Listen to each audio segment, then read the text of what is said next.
చేసుకుంటున్నారు.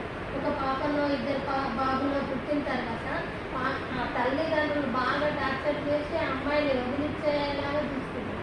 చూసిన తర్వాత ఇదే లాయరు ఒకవేళ రెడ్డి అయి ఉంటే, అబ్బాయి రెడ్డి అయి ఉంటే ఈ లాయర్ రెడ్డికే సపోర్ట్ చేస్తున్నారు.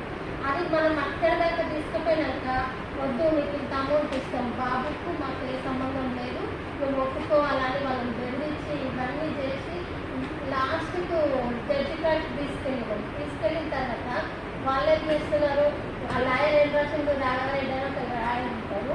అయితే ఏం రాసిందంటే బాబుకు 4 లక్షలు ఇచ్చి వదిలేసుకుంటారు, నువ్వు మళ్ళీ మా దగ్గరికి రావద్దు, అబ్బాయి దగ్గరికి పోవద్దు, అమ్మ నాయన మీద కేసు పెట్టద్దు, ఏం పెట్టద్దు అని టార్చర్ చేసి ఓ లెటర్ రాయించుకొని కోర్టుకు తీసుకెళ్ళిన తర్వాత ఆ 4 లక్షలకు అమ్మాయి ఒప్పుకుంది, ఒక పాప అమ్మాయి ఒప్పుకుంది.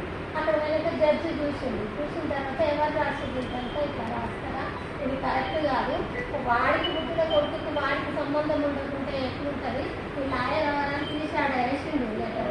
వేసిన తర్వాత పిలిచి లాయర్ని పిలిచింది, ఇది కరెక్ట్, ఎప్పటికైనా నీ బాబుకి ఉండాలి, అప్పుడు వాడు ఉన్నప్పుడే నేను సైన్ చేస్తాను, మార్చుకుంటాను అంటే అప్పుడు మార్చుకొచ్చిన తర్వాత వాళ్ళ బాబుకు అప్పు ఉండేటట్టు అసలు పోలీస్ స్టేషన్కే వెళ్ళడానికి లేకుండా చేస్తున్నారు.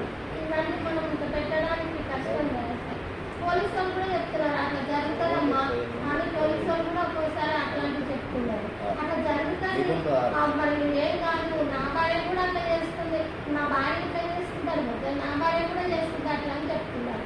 అసలు పోయేటకు సమాధానం కూడా వాళ్ళు కరెక్ట్ ఇస్తారు సార్. ఇది పోలీస్ స్టేషన్కి ఎట్లా పోతారు, కేసు ఆ చార్జ్ షీట్ అయ్యేదాకా ఎట్లుంటుంది సార్, వాళ్ళు ఉండాలి కదా. వెరీ గుడ్, మంచి ప్రశ్న. కానీ మనం చేసిన స్టడీ ఇది సైంటిఫిక్ స్టడీ, మన ఊహతో మాట్లాడడానికి లేదు. కాబట్టి స్టేషన్కి వచ్చి ఏమి చేయలేదు అనేది మనం అడగడానికి రైట్ ఉంది. కానీ స్టేషన్కి వెళ్లకుండా రాజీ అయిపోతే, కేసు పెట్టకుండా ఆగిపోతే, పరువు కోసమో ప్రతిష్ట కోసమో భయం కోసం ఆగిపోతే ఇది మన పరిధిలోనికి, ఇందులో స్టడీలోకి తీసుకోలేదు. అది ఒక లిమిటేషన్ అని. ఎందుకంటే ఆ విధంగా ఎన్నోన్నాయో మనకు చెప్పడానికి డేటా మన దగ్గర లేక చెప్పగలిగాం.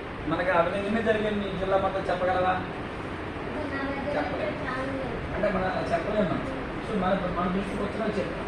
కానీ ఇదేంటంటే ఒకసారి క్రైమ్ ఎఫ్ఐఆర్ నమోదైన తర్వాత ఆటోమేటిక్ రికార్డు అయిపోతుంది.